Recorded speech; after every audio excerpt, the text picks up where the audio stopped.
permanecido en silencio, ha tenido un perfil muy bajo mediáticamente, no así en su comportamiento, y una vida muy voluptuosa, una vida con una flota de vehículos, con motos, con autos lujosos, con casas lujosas en la Florida, por ejemplo, y estoy hablando del ministro denunciado por enriquecimiento ilícito, Nicolás Onzulovich. ¿Por qué digo un bajo perfil mediático? Porque no le conocíamos la voz prácticamente, y sobre todo después de lo que fue la denuncia de una trabajadora del Plan de Inclusión Social. Esta semana sí conocimos la voz en una entrevista que hizo Emanuel Moreno, director del puntano.com, donde le preguntó, ¿no?, por su flota de vehículos, por su mansión en la Florida y demás, y el propio ministro dijo: tengo todo declarado ante la justicia. Nervioso, altanero, incómodo, porque en algún momento dice: y también voy a denunciar penalmente a aquellos que ingresaron a mi propiedad, haciendo alusión al periodista quien estaba preguntando en ese momento.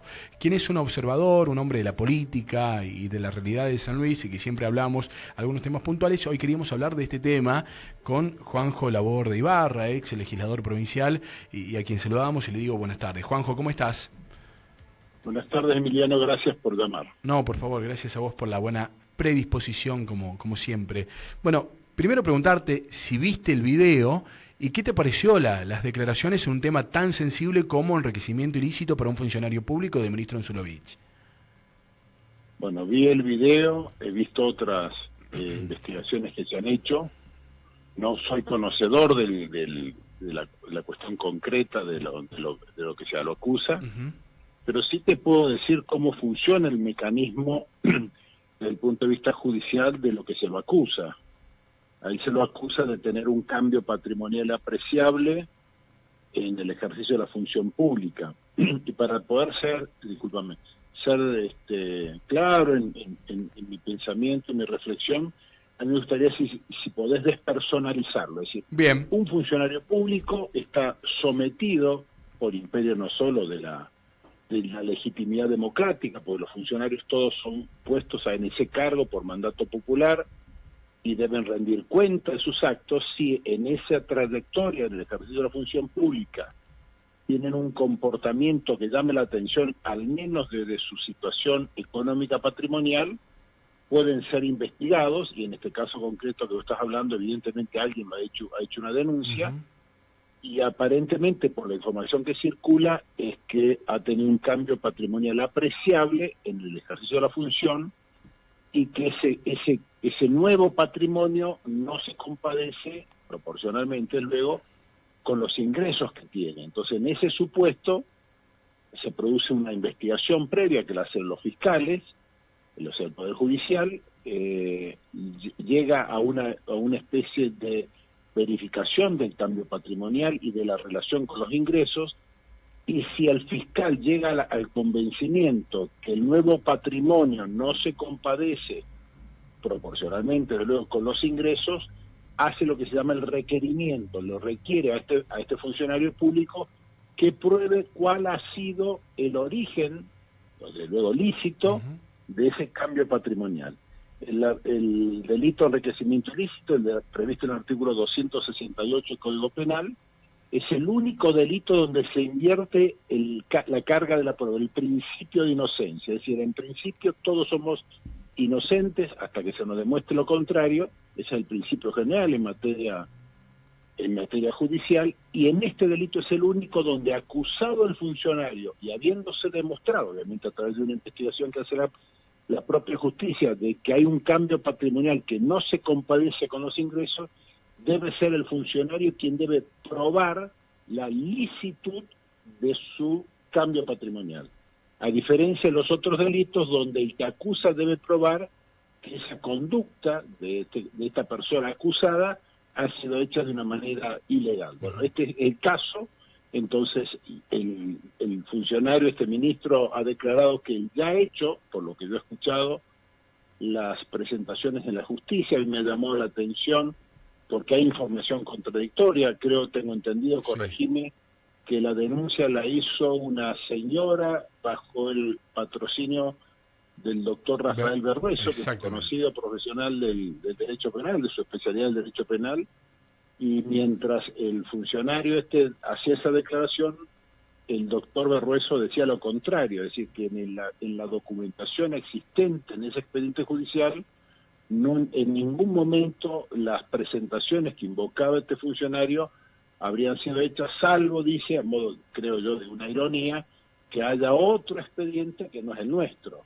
Así que bueno, creo que la justicia debería aclarar cuando hay de por medio la acusación de un funcionario público, donde está por medio la confianza pública que deben tener la sociedad sobre su funcionario y del decoro que deben tener como conducta pública y privada los funcionarios públicos. Me parece que esa información debería ser dada de manera pública, porque, como decían los principios republicanos, el pueblo quiere saber de qué se trata y tiene que ver con la publicidad de los actos de gobierno. Así que yo entiendo que o los jueces, o a requerimiento del propio periodismo en San Luis, debería aclarar si el funcionario dijo la verdad en esas declaraciones, de que ya ha hecho todas las justificaciones de su nuevo patrimonio, o como dice el doctor Berrueso, una expresión que yo escuché ayer en la radio local, en ningún momento esas presentaciones han sido hechas.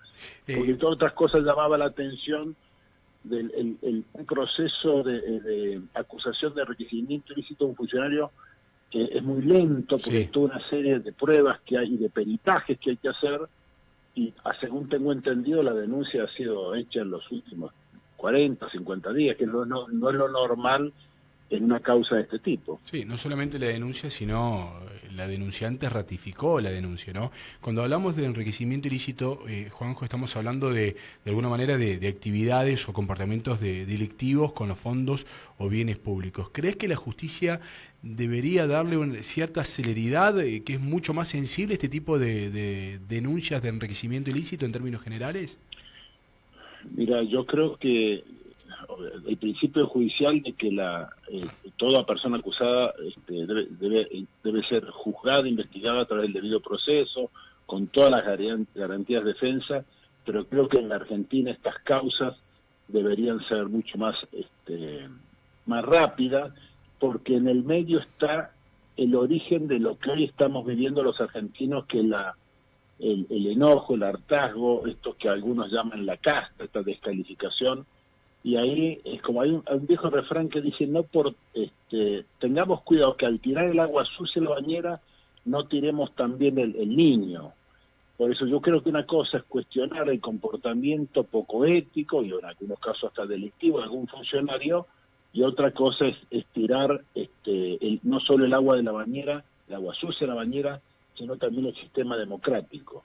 Pues yo creo que hay que separar los dos temas, y sí creo, en base a tu pregunta, que estas causas deberían ser mucho más rápidas, porque en el medio está no solo la verdad, sino la confianza de la ciudadanía en sus representantes. Y me parece que esto es uno de los grandes dramas que hoy vive la Argentina, de que la gente, y sobre todo los jóvenes, no creen en las instituciones de la democracia, no creen en su dirigencia política, y bueno, estamos viendo lo que estamos viviendo, ¿no? Tenemos una vicepresidenta condenada, empresarios de la obra pública como casos emblemáticos, digo, Lázaro Báez y demás. Sí. Ayer el doctor Rafael Berrueso decía inclusive la posibilidad de ampliar la denuncia porque tendrían información de algunas empresas de San Luis involucradas con el ministro, en este caso de Desarrollo Social. Te pregunto si lamentablemente también esto termina siendo como una herramienta absolutamente antidemocrática que ha atentado justamente contra los valores de la democracia y que tiene que ver en estos casos de cohecho activo, de esos delitos cuando se ofrece, se entrega o se promete algún donativo de las empresas para con el funcionario, del funcionario para con las empresas. Digo, esta convivencia que lamentablemente ha sido transversal por muchos años en la Argentina. Mira, yo creo que todas las denuncias deben ser investigadas por el Poder Judicial.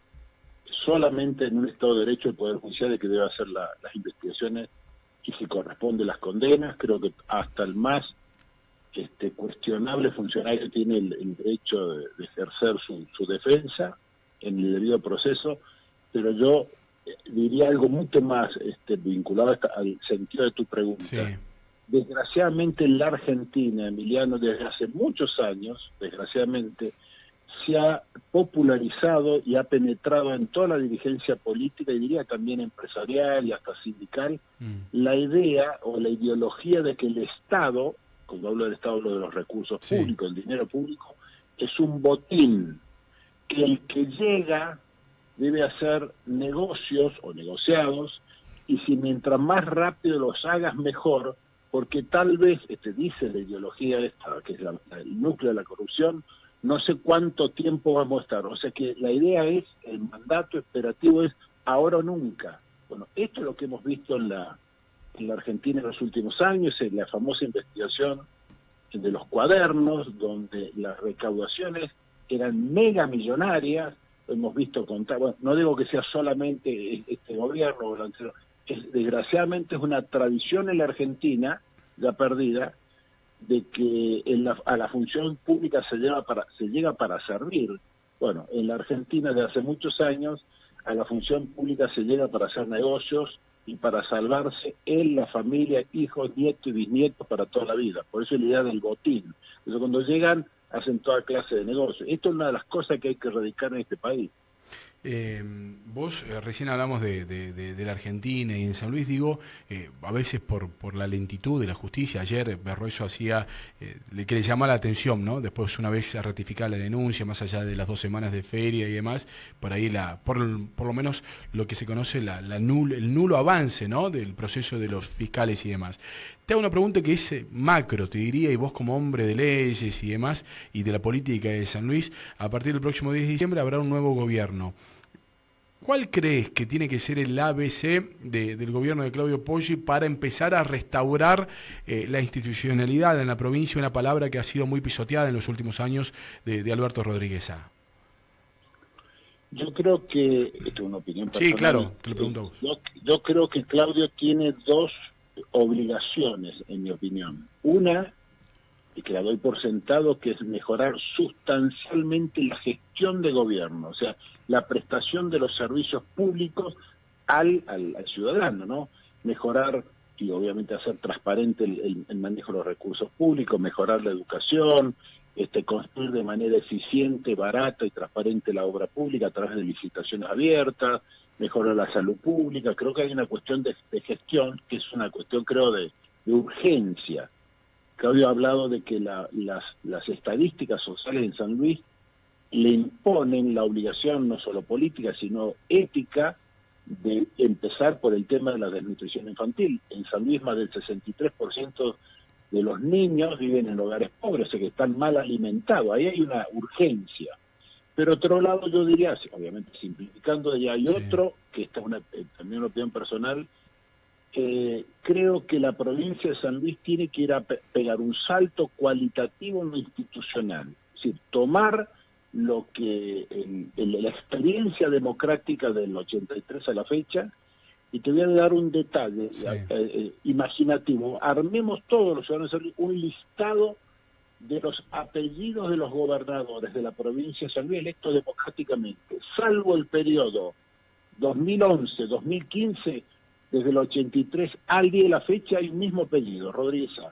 Eso es absolutamente anormal en un sistema democrático. La sucesión, lo que algunos llaman el nepotismo, la misma familia gobernando la provincia de San Luis. Eso es un hecho absolutamente antinatural. Bueno, creo que tomando este ejemplo, me parece que la provincia de San Luis tiene que abandonar todos estos rasgos de nepotismo y creo que tiene que apuntar a una mejora institucional. Yo creo personalmente, lo hemos hablado en una oportunidad, Emiliano, que el centro de la gravedad política en las provincias argentinas es el cargo de gobernador. Entonces creo yo que ese cargo de gobernador, que es el núcleo del poder político en la provincia, hay que constitucionalmente acompañarlos con contrapesos, que son no solo vinculados a los plazos. Por ejemplo, San Luis siempre estuvo, siguiendo el modelo alberdiano, no estaba permitido la reelección de los gobernadores, salvo un intervalo de un periodo, o sea, estaban 4 años, descansaban, entre comillas, 4, sí, después podían volver. El único caso en San Luis fue, ante el 83, el caso de Justo Darac en el siglo XIX, fue 3 veces gobernador, pero siempre intercalando en el medio periodos constitucionales de otros gobernadores. Ese fue el único caso donde hubo reelección. Después en el siglo XIX nunca hubo, los gobernadores que tuvimos siempre fueron un solo periodo, hasta que aparece, retorna la democracia en el 83, se hace la reforma del 87, y ahí tenemos la reelección indefinida, la eliminación de la cláusula antinepotismo para que haya sucesión intrafamiliar, hasta que en el año 2007 Alberto Rodríguez, por presiones sobre todo de los medios nacionales, elimina la reelección indefinida, la establece por solo 2 periodos, como es la Constitución Nacional, pero mantiene la cláusula que evitaba el traspaso familiar, hasta que se produce, por cuestiones ajenas al texto constitucional, que su ruptura con su hermano. Pero si no, iba a haber sucesión del mismo apellido durante mucho tiempo. Y la clave de bóveda, dicen algunos, sí, es el sistema electoral. Yo creo que en San Luis tiene que haber un sistema de balotaje. Eso es perfectamente posible, se hace mediante una enmienda constitucional que está prevista, se dicta una ley, podría ser en el periodo legislativo 2023-2025, se ratifica con una votación en la primera elección del 2025, e inmediatamente se queda incorporado al texto constitucional, porque las virtudes que tiene el sistema de balotaje es que obliga al que llegue, es una obligación de un derecho, de obtener ser representante de la mayoría absoluta, que es la mitad más uno. Si no lo tiene, necesariamente tiene que buscar acuerdos políticos. Y la democracia son acuerdos, son diálogos, son acuerdos o pactos para poder gobernar de común acuerdo. Y lo otro interesante es que en la doble elección, en la primera se vota con absoluta libertad, cada uno vota y todos tienen derecho a participar, y en la segunda elección solo participan los que tienen chances. Ahí la gente de alguna manera opta y le garantizás al que gane que accede al cargo con la mayoría, con una gran legitimidad política que le va a pedir seguramente poder gobernar en esos 4 años. Así que es un sistema que oxigena la democracia, fortalece el régimen de la alternancia, que es la característica de un sistema democrático. Por eso me parece que no digo que sea el único tema, pero yo creo que es central, dada la experiencia democrática del 83 a la fecha, que el cargo de gobernador, que es el verdadero centro de gravedad política de la política provincial, tiene que tener contrapesos que impidan, obviamente, repetir la historia del 83 a la fecha, que yo creo que no se va a dar por otras razones, pero creo que siempre es bueno fortalecerlo constitucionalmente. Bueno, hay claramente, por lo menos en principio, un cambio de era que veremos de qué manera se materializa después del 10 de diciembre. Pero llevándote al cargo del gobernador, hoy conocimos que, inclusive lo dice la Constitución, ¿no? Cada 31 de agosto se debe presentar el presupuesto del próximo año, 2024. Alberto Rodríguez Sam no lo ha enviado a la legislatura, por lo menos a esta hora. ¿Qué opinión te merece esto o qué jugada ves en el comportamiento que poco tiene que ver y que poco ha demostrado Alberto Rodríguez Sam de cara a una transición después de lo que fue el 11 de junio? Pero puntualmente le doy, ¿cómo lo analizás? Alberto Rodríguez Sam, por ideología y por conducta, es un hombre que desprecia los límites constitucionales o las obligaciones constitucionales que el cargo que ostenta le impone la Constitución. Y te voy a dar un ejemplo muy conocido. En el año 2000, en 1987, al reformarse la Constitución, se incorpora una institución muy moderna, muy democrática, que es la Defensoría del Pueblo. Alberto Rodríguez accede a la gobernación en el año 2003, y en el año 2004, que se venció el mandato de quien era entonces el defensor del pueblo, creo que si no mal recuerdo, el doctor Sopeña, él decidió que esa institución, a un hombre tan omnipotente, que le molestaba, y nunca designó, bloqueando la posibilidad que la legislatura, a través del disciplinamiento político de su partido, nombrara un defensor del pueblo. Entonces, del año 2004 al 2023, durante casi 20 años, San Luis no tuvo Defensoría del Pueblo. ¿Por qué? Porque a Alberto no le importa la Constitución, las obligaciones constitucionales. Ahora, cito otro ejemplo, él dice que el poder lo va a entregar el 9 de diciembre de la noche, no el 10 como impone la Constitución y las prácticas democráticas. Él se va a ir antes. Es de un hombre que tiene un profundo desprecio a la ley, a los límites del poder. él actúa como esos monarcas absolutos que creen que están por encima de la ley, de la Constitución. Bueno, esa clase de gobernantes mesiánicos me parece que no son los mejores para ninguna sociedad y obviamente para provincias como San Luis. Por eso creo que a partir de diciembre va a haber un cambio cultural, no solo de gestión como de recién, sino también un cambio cultural y institucional que yo creo que Claudio lo va a cumplir. Y creo que todos tenemos que colaborar acompañando o incluso hasta señalando seguros errores que va a tener la futura gestión. Creo que así funciona la democracia. Te llevo con la última pregunta y preguntarte a nivel nacional, en la coyuntura nacional, conocíamos ayer, después en este foro de voces federales en la provincia de Córdoba, el ingreso como parte de su relanzamiento de campaña de cara al 22 de octubre de Carlos Melconian en el equipo económico de Patricia Bullrich. ¿Qué opinión te merece esto? Bueno, yo creo que no solo Carlos Melconian, sí. La Fundación Mediterránea, que es un centro de estudios como muy de lujo que tiene la Argentina, me parece que es un aporte que enriquece el proceso electoral de la Argentina. Ojalá los otros dos candidatos, pues evidentemente Emiliano, a la luz de los resultados electorales de las PASO, todos los que se presentaron, realmente me parece, sin desmerecer a nadie, sí. 3 son los que tienen chance, más de la última información de la Cámara Nacional Electoral, donde los números de los 3 son muy parejos, los diferencian en un punto. Bueno, hay 3 candidatos a presidente de la Argentina. Está Massa por el gobierno, está Milei y Patricia Bullrich por sectores de la oposición. Yo creo que lo que acaba de hacer Juntos por el Cambio, en cual yo me siento parte y lo celebro, ha puesto en funcionamiento su propuesta económica, también lo tienen que hacer los otros candidatos. Y me gustaría ver, como en todas las democracias en el mundo, ver en los equipos de los futuros gobiernos debatiendo, discutiendo cuál es la salida para el país, sobre todo en este momento tan delicado que ve. Me gustaría ver a los equipos no solo de economía, de educación, de salud pública, de política internacional, de política institucional, de los 3 candidatos discutiendo en los medios de comunicación.